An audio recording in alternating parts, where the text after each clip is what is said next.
Sempat terbengkalai bertahun-tahun, pemerintah Provinsi Sumatera Selatan akan segera melakukan revitalisasi Pasar Cinde sebagai pasar tradisional, namun dengan struktur bangunan yang lebih modern.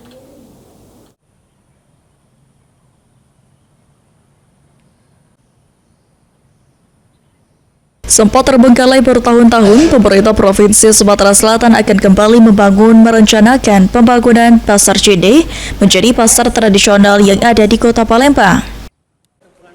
Disampaikan Gubernur Sumatera Selatan Herman Deru, rencana revitalisasi Pasar Cinde akan tinggal menunggu legal opinion dari Kejaksaan Tinggi Sumatera Selatan. Namun instruksi telah diberikan kepada tim anggaran pemerintah daerah untuk dianggarkan tahun 2026.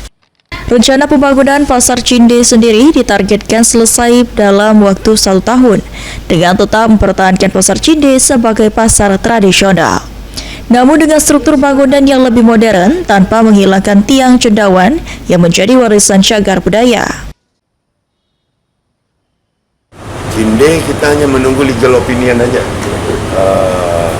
legal opinionnya dari kejaksaan, dan saya sudah instruksikan kepada TAPD, tim anggaran pemerintah daerah, ketuanya untuk menganggarkan ini tahun depan harus running dan harus selesai setahun. Ada berapa mungkin Pak anggarannya? Dari APBD itu kayak? APBD.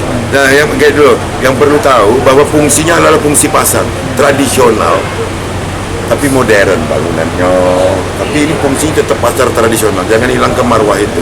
Dan yang masih bisa dipertahankan, yang disebut dengan rangkaian cagar budayanya tetap akan kita pertahankan. Dan kita. Selain Pasar Cinde, pemerintah Provinsi Sumatera Selatan juga berencana membangun kembali Masjid Raya sebagai masjid terbesar yang ada di Sumatera Selatan. Eki Saputra, PAL TV.